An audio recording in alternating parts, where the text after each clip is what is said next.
comme vous le savez, nous sommes dans la coalition Yewwi Askan Wi et par ricochet dans la grande coalition Yewwi Wallu. Et ce vendredi, Inch'Allah, nous avons appelé à une grande mobilisation à la place de l'Obélisque.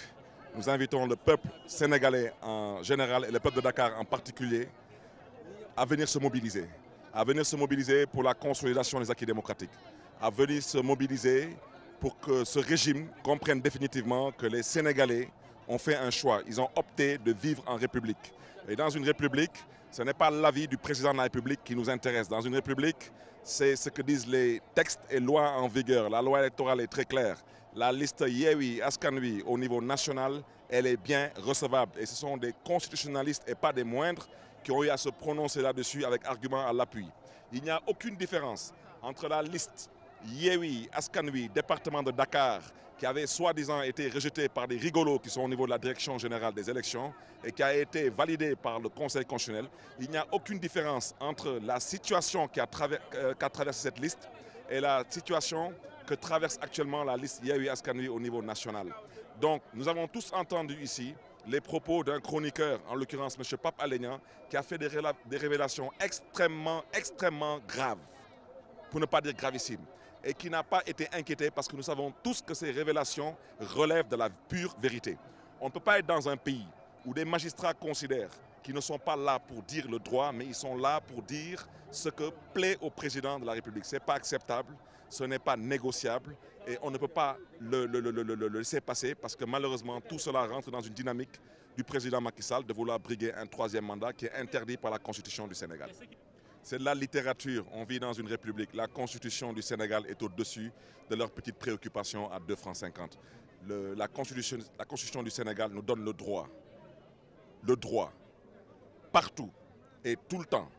à pouvoir communiquer avec le peuple sénégalais à travers la parole, l'image et la plume. Ça, c'est la Constitution du Sénégal. Maintenant, les propos de certaines personnes qui sont malheureusement aujourd'hui dans les difficultés, ça ne nous engage pas. Nous continuerons à marcher vers les Sénégalais et à marcher avec eux vers l'essentiel.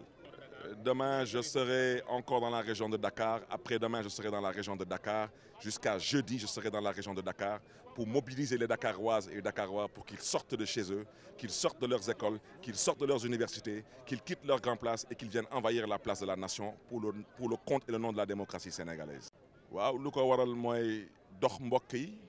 yee mbokk yi wax leen tamit lan mooy seen warugar ak lan moo doon seen taxawaay ci réew mi.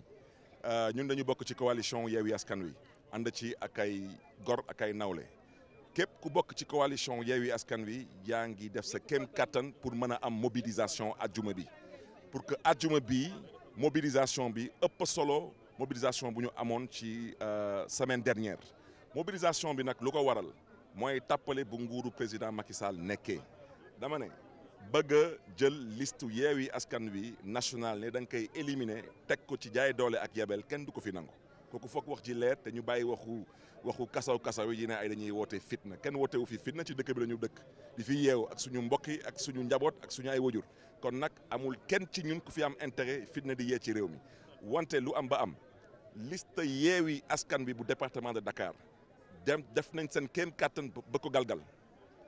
tey yàlla sotti ci ndox bu sedd wante amul benn différence entre liste Yewwi Askan Wi département de Dakar lu ñu ko doon sikk ak liste Yewwi Askan Wi national kon nag wax ci mooy lan te ñu ñëpp dégg nañ fi journaliste mu ngi koy woowee Pape Alé Niang wax fi ay wax yu graaw kenn woowu ko fi kenn laaju ko lu ngay wax ni foo ko déggee parce que ñun ñëpp xam nañ ko lu Pape Alé Niang wax mooy dëkk bi daanaka justice bi moom lu yàlla xam doy na ci justice bi nag nañ ko wax au nom du peuple sénégalais te yàlla tax mais pas nekk fii di wax lu neex Macky Sall ñun lu neex Macky Sall suñu yoon newu ci ñun lu ngeen xam ne ni suñu yoon mi ngi ci mooy lu constitution wax ak lu loi électorale wax te lu constitution wax xam nañ ko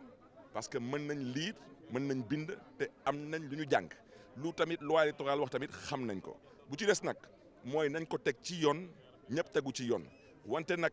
taxaw fii ne da ngay woote yow da ngay bokk te yow wóor na la que yow naroo bokk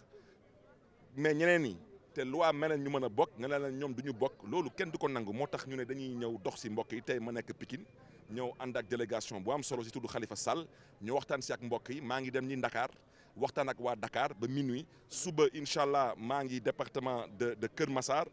ginnaaw suba maa ngi Rufisque bu ci tegu maa ngi Guédiawaye su leen neexee nag nañ ma topp wante man li ngeen xam ne ni constitution du Sénégal moo ma ko may ci sañ-sañ constitution du Sénégal nee na man Barthélémy Dias politicien la am naa sañ-sañ mën a dem ci suma askan ci yar ak teggin te tamaa ñëw tey Pikine ci yar ak teggin ci jàmm ak salaam waxtaan si ak mbokk yi communiquer à travers kaddu gi bind bi ak image loolu constitution ma ko wax kon nag waxu kasaw yi ñuy taxaw di wax di ne ay kenn amul droit politique ñoom ñoo mënul génn seen kër yi ñoom ñoo mënul génn seen palais yi ñoom ñoo xam lu leen di xaar ci mbedd bi moo tax ñu bëgg a dëkkaloo ñu fu ñu dëkkul.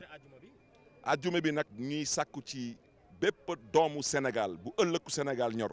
ci yar ak teggin nga sol sa ay dàll ñëw taxaw wane sa taxawaay ak sa naqat fële ci place de l'Obélisque ngir Sénégal ak ngir ëllëgu Sénégal.